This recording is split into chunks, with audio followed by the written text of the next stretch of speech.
തങ്ങൾ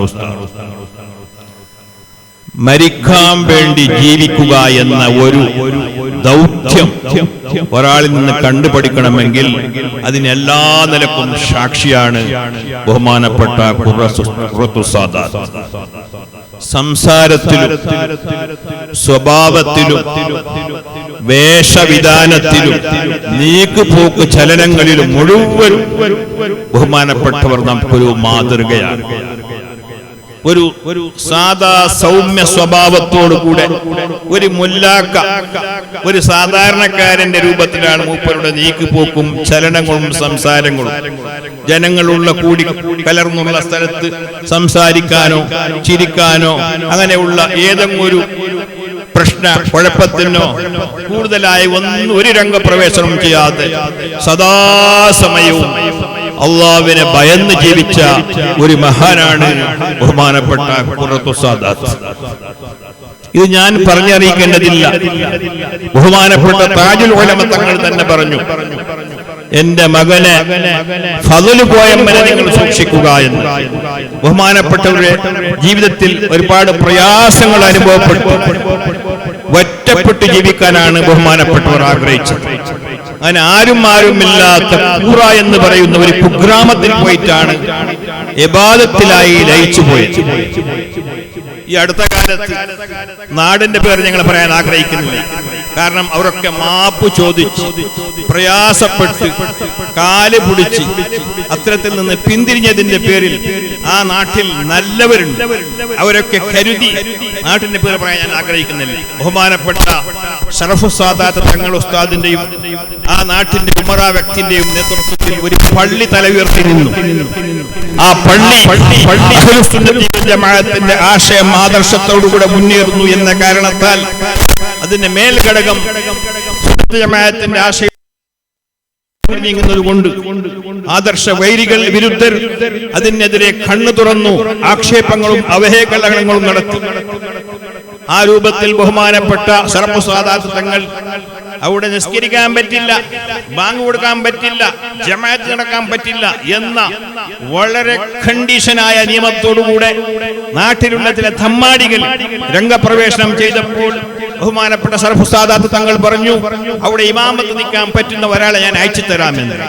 അങ്ങനെ ബഹുമാനപ്പെട്ട താജുൽ ഉലമ തങ്ങളുടെ പാദസ്പർശമേറ്റ ഉള്ളാള സയ്യിദ് മദന്റെ ദർഗാന്റെ മുമ്പിൽ വെച്ച് ബഹുമാനപ്പെട്ട ശറഫു സാദാത്ത് തങ്ങൾ എന്നെ വിളിക്കുകയും എനിക്ക് പൂർണ്ണമായ ആശീർവാദവും പിന്തുണവും പ്രഖ്യാപിച്ച് എന്നെ ഇമാമത്തിന് അവിടെ നിർത്തി. മാസം തോറും വെറും മുളക് കലക്കിയ വെള്ളത്തിൽ ഒരു വണക്ക് പൊറോട്ട കൊണ്ടാണ് ഞാൻ ജീവിച്ചത്. അടുത്ത പ്രമാണിമാരൊക്കെ നമ്മുടെ ആൾക്കാരൊക്കെ ബാംഗ്ലൂരിൽ പോയി. അങ്ങനെ ആ നാട്ടിന്റെ പള്ളിയെ സംസ്കരിക്കാൻ വേണ്ടി നന്നാക്കിയെടുക്കാൻ വേണ്ടി ഒരു ട്രസ്റ്റ് രൂപീകരിച്ചു. ആ ട്രസ്റ്റിൽ തലപ്പത്തുണ്ടായത് ബഹുമാനപ്പെട്ട ഖുറത്തു സാദാത്ത് ഖുറത്തു തങ്ങളാണ്. അങ്ങനെ ആ ട്രസ്റ്റിന്റെ ഭാഗമായി നമുക്ക് ആ പള്ളിയെ ഒന്നും കൂടെ നന്നാക്കിയെടുത്തിട്ട് അവിടെ ഒരു ഊർജത്വം പകരണം. ജമാഅത്ത് നടക്കണം, ദിക്ർ നടക്കണം, സ്വലാത്ത് നടക്കണം, ഹദ്ദാദ് നടക്കണം എന്ന താല്പര്യത്തോടുകൂടെ ബഹുമാനപ്പെട്ട താജുൽ ഉലമ തങ്ങൾ, ബഹുമാനപ്പെട്ട ചെറുത്തൂർ ഉസ്താദ് അടക്കം സ്പർശിച്ച ആ മണ്ണിൽ അഹ്ലുസ് സുന്നയുടെ ചലനശക്തി ഉണ്ടാകണമെന്ന ഉദ്ദേശത്തിൽ ബഹുമാനപ്പെട്ട ഖുറത്തു സാദാത്ത് തങ്ങളെ സ്വലാത്തിന്റെ നേതൃത്വത്തിൽ വിളിക്കാൻ വേണ്ടി ഞങ്ങളൊക്കെ ഒരു ടീം പോയി.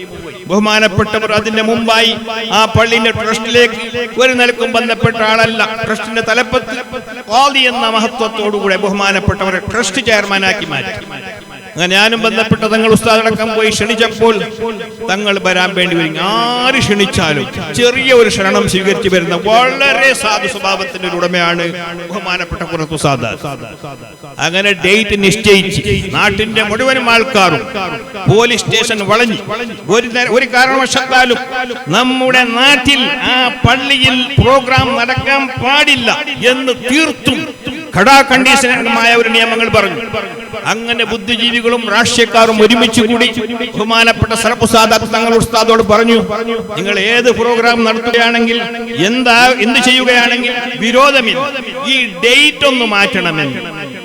നാട്ടിന്റെ പ്രമാണികരും ബുദ്ധിജീവികളും രാഷ്ട്രീയക്കാരും പോലീസ് ഡിപ്പാർട്ട്മെന്റും അടക്കം പറയുമ്പോൾ ബഹുമാനപ്പെട്ട സർവ്വസാദാത്ത് അല്പം ചിന്തിക്കാൻ നോക്കി.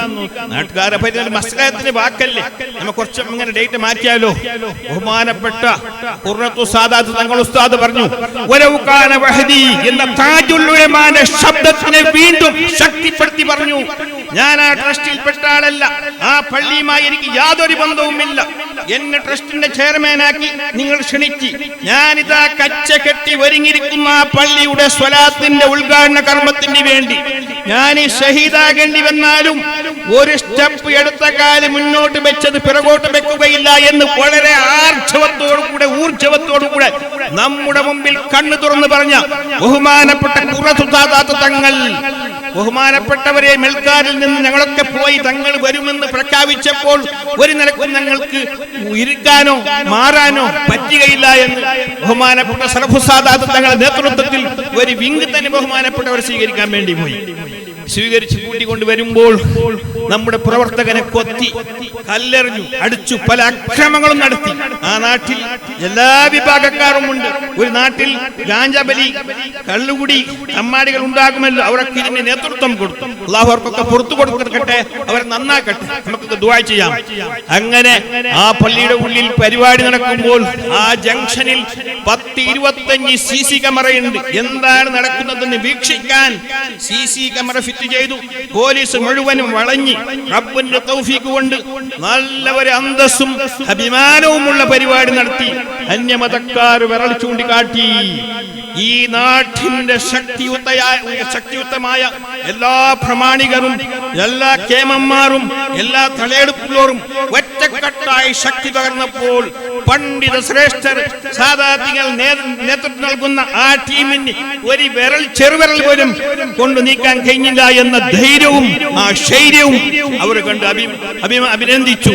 മഹത്തായ പരിപാടി നടന്നു. ഞാൻ പറഞ്ഞു വരുന്നത്, ബഹുമാനപ്പെട്ട തങ്ങൾ ഉസ്താദ് കഴിഞ്ഞ പ്രാവശ്യം വർഷങ്ങൾക്ക് മുമ്പ് പെരുന്നാൾ 2 ദിവസമായി മാറി കേരളമടക്കം തിരിഞ്ഞു നോക്കി ഖുർറത്തിന്റെ മുഖത്തേക്ക്, ഖുർറത്തു സാദാത്ത് തങ്ങളുടെ മുഖത്തേക്ക് കേരളമടക്കം തിരിഞ്ഞു നോക്കി. കേരളത്തെ എല്ലാവരും ഒറ്റക്കെട്ടായി ഒരു നാൾ പെരുന്നാൾ പ്രഖ്യാപിക്കുമ്പോൾ ബഹുമാനപ്പെട്ടവർ പറഞ്ഞു, എനിക്കുറപ്പില്ലാത്ത ഒരു വിഷയം ഖാളി എന്ന ആ കസാലയിൽ കുത്തിരുന്ന് ഞാൻ പ്രഖ്യാപിക്കുകയില്ല. നാളെ റബ്ബുൽ ഇസ്സത്തിന്റെ കോർട്ടിൽ വേണ്ടി വന്നാൽ ഞാൻ ഉത്തരം നൽകാമെന്നും 30 നോമ്പ് ഭർത്തി പൂർണ്ണമായി പിടിച്ചതിന് ശേഷമേ പെരുന്നാൾ ആഘോഷിക്കാവൂ എന്ന് പ്രഖ്യാപിച്ചപ്പോൾ രാത്രി 2-2:30 മണി വരെ ബഹുമാനപ്പെട്ടവരുടെ ചേംബറിൽ, ബഹുമാനപ്പെട്ടവരുടെ റൂമിൽ പോയി. മാറ്റം വന്നില്ല. എന്നാൽ അതുപോലെയുള്ള ഒരൊറ്റ തീരുമാനം എടുത്തു പറയുന്ന ആളാണ്. ഇതേപോലെ ഈ പള്ളി പ്രശ്നവുമായി ബന്ധപ്പെട്ടതിൽ കോടതിയിൽ പോകണം, സ്റ്റേഷനിൽ പോകണം, നമ്മുടെ ആൾക്കാരെ അടിച്ച് കേസ് ചെയ്യണമെന്ന് പറഞ്ഞപ്പോൾ ബഹുമാനപ്പെട്ടവർ പറഞ്ഞത്, ഭൗതികമായ കോടതിയിലോ നിയമങ്ങളിലോ എനിക്ക് വിശ്വാസമില്ല. സത്യത്തിനെ അസത്യവും അസത്യത്തിനെ സത്യവുമാക്കി മാറ്റിമറിക്കുന്ന ഈ ദുനിയാവിന്റെ കോടതിയിൽ ഞാൻ വിശ്വസിക്കുന്നില്ല. അലൈസല്ലാഹു ബിഅഹ്കമിൽ ഹാകിമീൻ. മാലിക്കുൽ മുലൂക്കായ രാജാതിരാജനായ റബ്ബിന്റെ, ഖാലിഖായ റബ്ബിന്റെ കോർട്ടിൽ പരിപൂർണം വിശ്വസിക്കുന്ന തവക്കുലിൽ അടിയുറപ്പിച്ച ബഹുമാനപ്പെട്ട ഖുർറത്തു സാദാത്ത് തങ്ങൾ പറഞ്ഞു, ആ റബ്ബിന്റെ കോർട്ടിൽ പരിപൂർണ വിശ്വാസമുള്ളത് കൊണ്ട് അലൈസല്ലാഹു ബിഅഹ്കമിൽ ഹാകിമീൻ. ഒരാളെ കൊണ്ടും തടയാനോ പിന്തിരിക്കാനോ തള്ളാനോ കൈക്കൂലി കൊടുക്കാനോ പറ്റാത്ത റബ്ബിന്റെ ഏക തീരുമാനത്തിൽ പരിപൂർണ അടിയുറച്ച് വിശ്വസിച്ച, തവക്കുലിൽ അടിയുറച്ച് വിശ്വസിച്ച ബഹുമാനപ്പെട്ട ഖുർറത്തു സാദാത്ത് തങ്ങൾ ഉസ്താദിന്റെ പ്രഖ്യാപനം വളരെ ഗൗരവമുള്ളതാണ് എന്ന് നാം മനസ്സിലാക്കണം. തങ്ങളെ കുറിച്ചിട്ട് ചില ആൾക്കൊന്നും മനസ്സിലായിട്ടില്ല. വളരെ അത്ഭുതങ്ങൾ തങ്ങളെ കൊണ്ട് നാം കണ്ടിട്ടുണ്ട്. ബഹുമാനപ്പെട്ട ശറഫുൽ ഉലമ അബ്ബാസ് ഉസ്താദിന്റെ അൽ മദീന ക്യാമ്പസുമായി ബേക്കലുള്ള 2 ഏക്കർ സ്ഥലം അന്യമതക്കാരതാണ്. അതിലേക്ക് പോകാനുള്ള റൂട്ട് സ്കെച്ച് ഗ്രാമപഞ്ചായത്തിന്റെ നക്കാശയിൽ സ്കെച്ചിൽ ആ അൽ മദീനയുടെ ക്യാമ്പസിന്റെ ഉള്ളിൽ തന്നെ പോകണം. എന്തു ചെയ്യും? ക്യാമ്പസിന്റെ ഉള്ളിൽ മറ്റു മതക്കാർക്ക് റോഡ് കൊടുക്കുക എന്നത് വളരെ പ്രയാസമാണല്ലോ. അങ്ങനെ ബഹുമാനപ്പെട്ട ശറഫുൽ ഉലമ അബ്ബാസ് ഉസ്താദ് വളരെ പ്രയാസത്തിലിരിക്കുമ്പോഴാണ് തൊട്ടടുത്തുള്ള അൻസാർ നഗറിലേക്ക് ബഹുമാനപ്പെട്ട ഖുറത്തു സാദാത്ത് തങ്ങൾ സ്വലാത്ത് വാർഷികത്തിന് വരുന്നത്. അങ്ങനെ ബഹുമാനപ്പെട്ട ശറഫുൽ ഉലമ അബ്ബാസ് ഉസ്താദ് ഖുറത്തു സാദാത്തിന്റെ അടുത്ത് പോയി, ഖുറത്ത് തങ്ങളുടെ അടുത്ത് പോയിട്ട് ഈ പ്രയാസം പറഞ്ഞു. എന്റെ ക്യാമ്പസിന്റെ ഉള്ളിലേക്കാണ്, എന്റെ ക്യാമ്പസിന്റെ ബേക്കിലുള്ള ഒരു സ്ഥലത്തേക്ക് പോകാനുള്ള റൂട്ട് ഗ്രാമപഞ്ചായത്തിന്റെ സ്കെച്ചിലുള്ളത്, അതുകൊണ്ട് എനിക്കൊന്നും ചെയ്യാൻ പറ്റുന്നില്ല. ബഹുമാനപ്പെട്ടവർ പറഞ്ഞത് ബദർ ശുഹദാക്കളെ പേരിൽ 42 ഫാത്തിഹ ഓതണം. ആര് പോയാലും വരുന്നതാണ്, ആര് പോയാലും വെള്ളത്തിൽ മന്ത്രിച്ച് ഊതുക, 42 ഫാത്തിഹ ഓതാൻ വേണ്ടി പറയുക. ഇത് ബഹുമാനപ്പെട്ട നമ്മുടെ ശറഫുൽ ഉലമ അബ്ബാസ് ഉസ്താദ് പറഞ്ഞതാണ്. 7 യാസീൻ ഓതി, 42 യാസീൻ ഓതാൻ പറഞ്ഞെടുത്ത് 7 യാസീൻ ഓതിയപ്പോൾ ഒരു ദിവസം രാവിലെ ഒരു ഭാര്യയും ഭർത്താവും വന്നിട്ട് ഡോർ തട്ടുന്നു, അന്യമതക്കാരാണ്. സംഭവം എന്താണ്? അതിന്റെ മുമ്പ് കുറെ ബ്രോക്കർമാരും മറ്റു കക്ഷികളൊക്കെ വന്നിട്ട് അതിന് വല്ലാത്ത വില റേറ്റ് പറഞ്ഞു. അങ്ങനെ വന്ന് നോക്കുമ്പോൾ ഈ സ്ഥലത്തിന്റെ ഉടമസ്ഥന്മാരാണ്. ഉസ്താദ് പറഞ്ഞു, സ്ത്രീകളെല്ലാം ഉള്ളത് കൊണ്ട് ഇപ്പൊ നിങ്ങൾ പോയി, നിങ്ങൾ നമ്പർ തന്നെ ഞാൻ നാളെ വിളിക്കാം. അങ്ങനെ പിറ്റേ ദിവസം പറഞ്ഞു, ബ്രോക്കർമാർ മധ്യസ്ഥന്മാർ പറയുന്നതിനേക്കാളും ചെറിയ വിലക്ക് അവർ തരാൻ വേണ്ടി ഒരുങ്ങി. നിങ്ങൾ മനസ്സിലാക്കണം, ഇതാര നാവാണ്? ബഹുമാനപ്പെട്ട താജുൽ ഉലമ തങ്ങൾ ഉസ്താദ് പറഞ്ഞതുപോലെ എന്റെ മകൻ ഫസൽ കോയമ്മനെ നിങ്ങൾ സൂക്ഷിക്കുക. ബഹുമാനപ്പെട്ടവരെ നാക്കൊണ്ട് പറഞ്ഞ പല കാര്യങ്ങളും ഇവിടെ വിജയിച്ചതായി, നിലയിൽ വന്നതായി എല്ലാവർക്കും അറിയാം. അല്ലാഹു ജല്ല ജലാലുഹു ബഹുമാനപ്പെട്ടവരെ ദറജ ഉയർത്തുമാറാവട്ടെ എന്നീ സന്ദർഭത്തിൽ പ്രാർത്ഥിക്കുന്നു. ഒരുപാട് കാര്യങ്ങളുണ്ട്.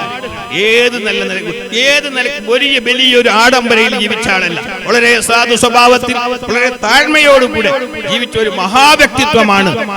വലിയൊരു നഷ്ടമാണ്. നഷ്ടാന്ന് പറഞ്ഞാൽ പറച്ചലല്ല, പരിപൂർണം അക്ഷരാർത്ഥം. ഈ കാലഘട്ടം 21-ാം നൂറ്റാണ്ടിന്റെ ഈ കാലഘട്ടത്തിൽ അത്രമാത്രം സൂക്ഷ്മമായി മരിക്കാൻ വേണ്ടി മാത്രം ജീവിക്കുന്ന, ഇബാദത്തിൽ മുഴുകി ജീവിക്കുന്ന, ഒരു റമദാനിൽ 25ഓളം ഖതം തീർക്കുന്ന വ്യക്തിത്വത്തെ നമുക്ക് ഈ ജില്ലയിൽ മറ്റൊരാളായി കാണിക്കാൻ കഴിയില്ല. അത്രത്തോളം ഇബാദത്ത് കൊണ്ടും ഖുർആൻ കൊണ്ടും ബഹുമാനപ്പെട്ടവർ നേടിയെടുത്ത ഒരു സ്വത്താണ്, ഒരു സമ്പാദ്യമാണ്. സമൂഹത്തെ സംസ്കരിച്ചെടുക്കുക എന്നത് അല്ലാഹു ജല്ല ജലാലുഹു നമ്മളൊക്കെ ആ ബഹുമാനപ്പെട്ടവരുടെ വിയോഗത്തിൽ നിന്ന് നാം പ്രയാസപ്പെടുകയാണ്. അല്ലാഹു ഒരു ഖൈറായ വഴി നമ്മളിലേക്ക് തുറന്നു തരുമാറാവട്ടെ എന്ന് പ്രാർത്ഥിക്കുന്നു. നമ്മുടെ ഈ മഹത്തായ മജ്ലിസിൽ നമുക്ക് പ്രാർത്ഥന ചെയ്തു തന്നത് ബഹുമാനപ്പെട്ട സയ്യിദ് ഇമ്പിച്ചു പോയ തങ്ങൾ അൽ ബുഖാരി അംജദി, അല്ലാഹു ജല്ല ജലാലുഹു ദീർഘായുസ്സും ആഫിയത്തും ആരോഗ്യവും നൽകുമാറാവട്ടെ എന്ന ദുആ സ്വാഗതമായി അർപ്പിക്കുന്നു.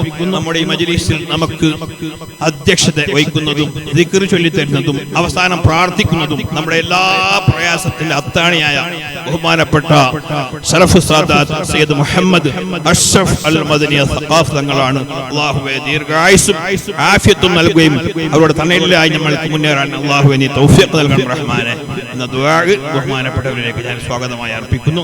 നമ്മുടെ മഹത്തായ മജ്ലിസ് ഉദ്ഘാടനം ചെയ്യുന്നത് പാത്തൂർ തങ്ങൾ എന്ന പേരിൽ അറിയപ്പെടുന്ന സയ്യിദ് മുഹമ്മദ് അഷ്റഫ് സയ്യിദ് മുഹമ്മദ് ജലാലുദ്ദീൻ ജമലുല്ലൈൽ തങ്ങൾ പാത്തൂറാണ്. അല്ലാഹു ജല്ല ജലാലുഹു ദീർഘായുസ്സും ആഫിയത്തും ആരോഗ്യവും നൽകുമാറാവട്ടെ. അവരെ മനസ്സിന്റെ ഉള്ളിലുള്ള എല്ലാ സദുദ്ദേശങ്ങളും അല്ലാഹുവേ ഈ മജ്ലിസിന്റെ ബർക്കത്ത് കൊണ്ട് നീ നിറവേറ്റി കൊടുക്കണമേ എന്ന ദുആ സ്വാഗതമായി അർപ്പിക്കുന്നു. നമുക്ക് മുഖ്യ പ്രഭാഷണം ഉത്ബോധനം നടത്തി തരുന്നത് എല്ലാവരും അറിയുന്ന, യൂട്യൂബിലൊക്കെ നാം കാണുന്ന വളരെ അർത്ഥഗാംഭീര്യമായ പ്രസംഗം, ഖൽബിലേക്ക് തട്ടുന്ന രീതിയിൽ പ്രസംഗിക്കുന്ന ബഹുമാനപ്പെട്ട ലുഖ്മാനുൽ ഹക്കീം ഖത്താബി പുള്ളാര. ഇത് പറയുമ്പോൾ ഇമ്പിച്ചു പോയ തങ്ങൾ, ബഹുമാനപ്പെട്ട പാത്തൂർ തങ്ങൾ ഉസ്താദിന്റെ ഭാര്യ ബീവി സയ്യിദ, പെണ്ണുങ്ങൾ എത്രമാത്രം ശ്രദ്ധിക്കുന്നുണ്ട് നോക്കുക. ചിരിക്കാതെ ഒരു പ്രസംഗം നടത്തുന്ന ഒരാൾ ഞാൻ കണ്ടിട്ടുണ്ടെങ്കിൽ അത് ലുഖ്മാനുൽ ഹക്കീം ഖത്താബി പുള്ളാരയാണ്. അതാണ് പറയുന്നത്, ഒരു ബീവിയാ പറയുന്നത്. നല്ല വാക്കല്ലേ, നല്ല ആൾക്കാരെ നാവിൽ നിന്നാണല്ലോ വാക്ക് പറയുന്നത്. അങ്ങനെയുള്ള അർത്ഥഗാംഭീര്യമുള്ള പ്രസംഗം നടത്താൻ വേണ്ടി ഇൻഷാ അല്ലാഹ് നമുക്കിവിടെ വന്നെത്തും. അല്ലാഹു ദീർഘായുസ്സ് ആഫിയത്ത് ആരോഗ്യം നൽകുമാറാവട്ടെ എന്ന ദുആ സ്വാഗതമായി അർപ്പിക്കുന്നു. നമ്മുടെ മജ്ലിസിൽ ബഹുമാനപ്പെട്ട അബൂബക്കർ ഹാജി മദ്യനെടുക്ക, ജമാലുദ്ദീൻ സഖാഫി, മറ്റ് നമ്മുടെ മൂളൂർ മുൻ ഖതീബ് സഖാഫി ഉസ്താദ് അടക്കമുള്ള ഇവിടെയുള്ള മീഡിയ അടക്കമുള്ള നാമുമായി സഹകരിക്കുന്ന എല്ലാവർക്കും ഒറ്റ വാക്കിൽ സ്വാഗതം പറഞ്ഞുകൊണ്ട് എൻ്റെ വാക്കിന് ഞാൻ വിരാമം കുറിക്കുന്നു. ദുആ വസിയത്തോടു കൂടെ അസ്സലാമു അലൈക്കും വറഹ്മത്തുള്ളാഹി വബറകാതുഹു. ഈ മഹത്തായ മജ്ലിസ് ഉദ്ഘാടനം ചെയ്യാൻ